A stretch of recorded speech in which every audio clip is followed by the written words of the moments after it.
In this episode, we're going to be building this sofa table or console table, and we're going to be using a unique system for attaching the table legs to the tabletop.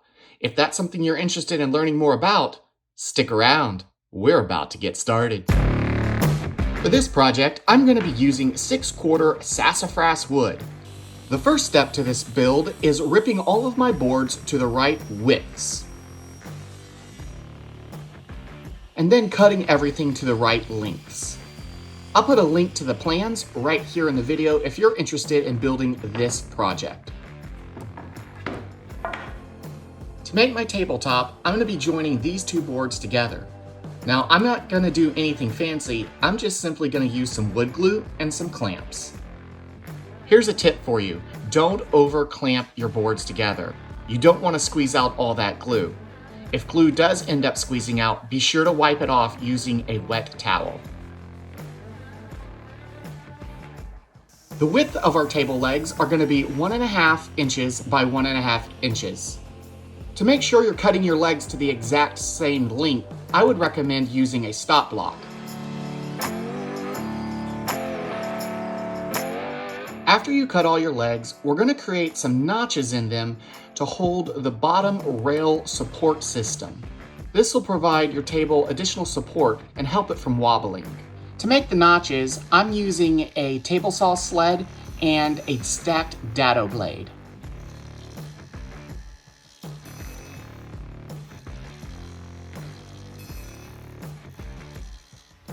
In addition to notching your table legs, you'll need to notch 2 bottom side supports. The next step in our project is to install our table legs to our tabletop, and we're going to be using an adjustable jig and mortise and tenon system to attach them.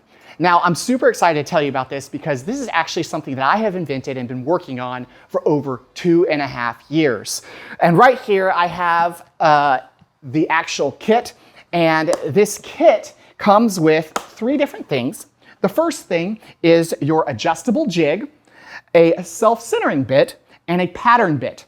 Now, the jig can adjust up to 3 different sizes: 4 inches, 5 inches, and 6 inches. Now, it can create mortises that are an 1/8 inch deep or a 1/4 inch deep, and that depends on the size pattern bit you select. Now, for this project, we're going to be creating a 4-inch mortise, and that's going to fit a 4-inch tenon, and we're going to be going with 1/8 inch thick fasteners or tenons. And so we're going to be using an 1/8 inch pattern bit. Now, it's important to know that this jig not only just creates the mortise, it also has a second function, and that function is attaching the tenon correctly to your table leg. That way, everything fits perfectly and accurately every time you use this. Now, that's important because it saves you time, which in turn makes you money because you can turn products out faster and faster, and you can use the mortise and tenon joinery. Now, what I'm going to show you, I have 3 different size plates because this creates 3 different size mortises. Each plate can hold up to 3 different size table legs. So a 4-inch plate holds up to 3 different size table legs, 5-inch plate, 3 different size table legs, and the 6-inch plate, 3 different size table legs. So that's 9 different size table legs. That pretty much covers everything that's on the market. So let's get started and let me show you how the system works, and because I know you're really excited to see it. The first thing you want to do is attach the adjustable jig to the bottom of your tabletop. There are several holes you can use to secure your jig. Next, you're going to use a plunge router to create your mortise. Be sure to use the right pattern bit for the depth of the mortise you need to create. I recommend starting in the middle and working in a circular motion to the outside of your jig.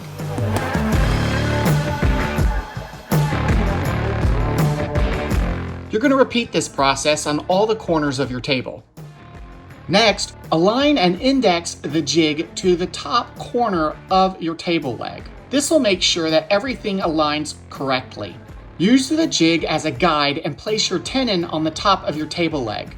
Then use a self-centering bit to pre-drill the holes for your screws. Next, we're going to attach the tenon to the top of the table leg. To attach your tenon to the mortise, Use the self-centering bit to pre-drill your holes. Then use screws to secure the tenon inside the mortise. After you attach all your legs, we're going to move on to now gluing up all the support braces for this project. To do that, we're going to use just simply wood glue and clamps. My favorite part of the project, other than the fasteners, was putting in this final piece. There was something so satisfying about it. I removed my clamps the next day so I could begin sanding everything down for the final finish. So I did a lot of research on finishes. I wanted to keep a natural look, and I found that there were several products on the market, but nothing seemed to compare to Osmo.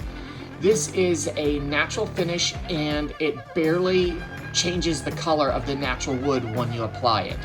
So I'm going to use this and show you what the results look like. I used a foam brush to apply the oil. I then used a microfiber towel to buff the oil into the wood. You need to apply this very thinly, or at least have a very thin coat applied when you're done.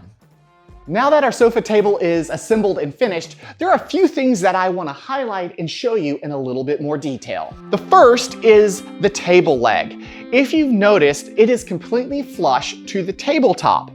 And that is because we are using the adjustable jig and mortise and tenon system to attach our leg to our tabletop.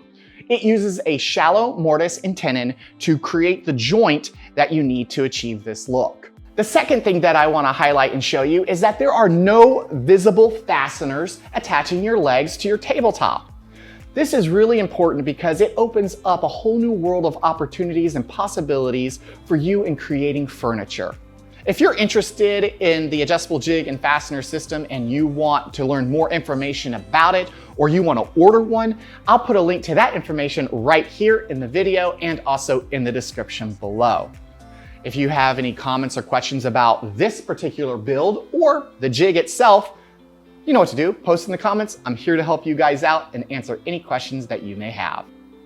All right, so what I'm going to do now is I'm going to take this project, I'm going to go put it inside my house and show you guys what it looks like.